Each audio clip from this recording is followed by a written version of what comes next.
Hi, this is Anthony and welcome to Property MetriX. In this video, to continue our series on professional services, last video we spoke about what a mortgage broker is, what kind of services mortgage brokers provide, and I also broke down the maths behind what you may be looking to spend or what it might cost to use a mortgage broker to help you with sourcing and doing your mortgage application. So in this video, I want to talk a bit about a lettings agent and what a letting agent is, what services they provide, and whether or not you would need a letting agent. So what is a lettings agent? So a lettings agent is a person or company who rents out your property for you.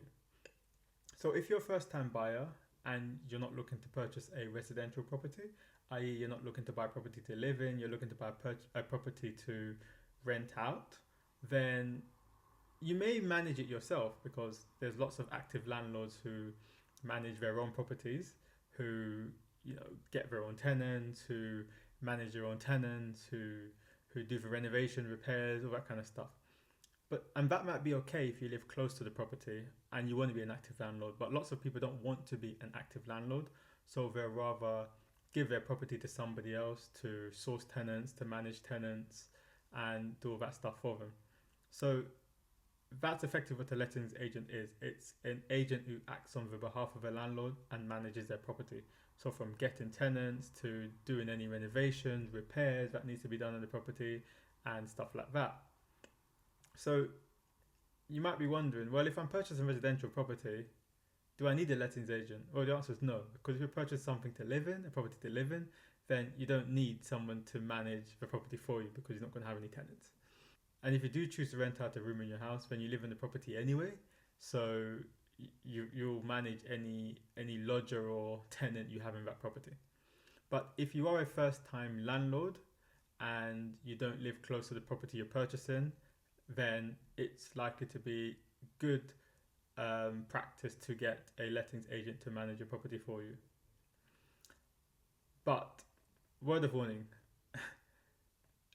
be very choosy with a lettings agent, because if you just do searches online, you would see lots of horrendous stories of people who have used lettings agents before and they neglected the property, they've let the property run down, or tenants just in lots of arrears because they're not chasing rent payments.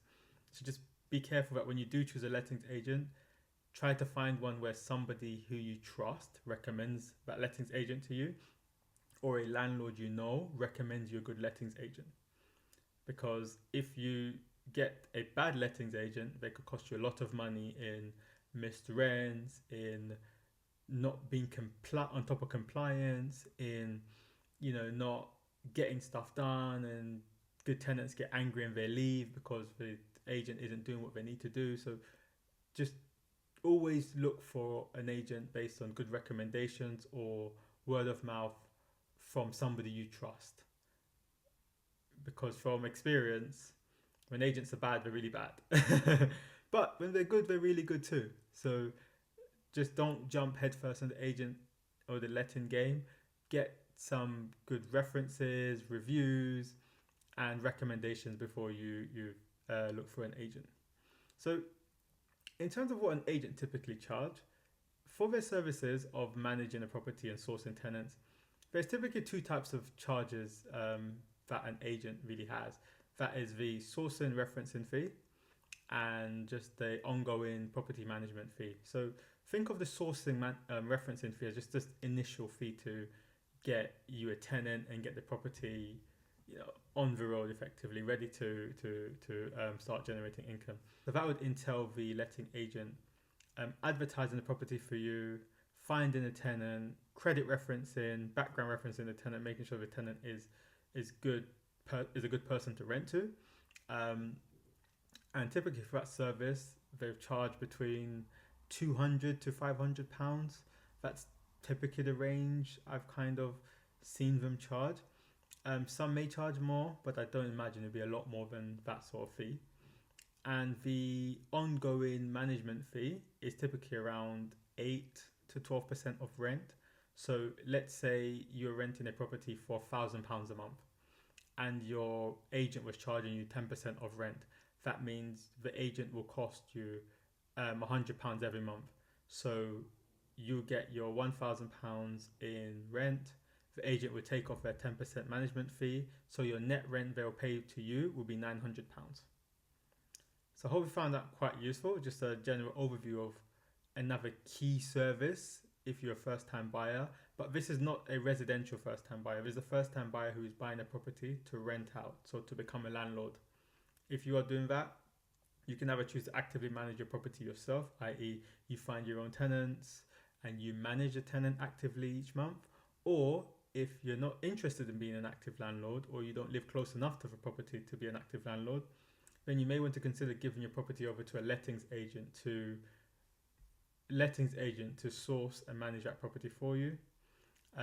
Again, always find recommendations, always look at reviews, and it's always best practice to get a landlord or somebody you trust to recommend an agent they use, because when they're good, but when they're bad, they're very bad. So always just be careful when you are choosing a lettings agent, and make sure that there is a good relationship there and you understand, somebody recommends them to you and you can trust the agent. Again, they typically charge for two services. That's tenant finding and the ongoing management. So tenant finding, they typically charge £200 to £500 as just a one-off initial cost. I should have mentioned that earlier. It's just a one-off initial cost. And the ongoing management of the property, they typically charge between 8 to 10% of your rent. Again, these could vary with different parts of the country, but I found that from experience, they typically range between the 8 to 10%. And it is negotiable, by the way.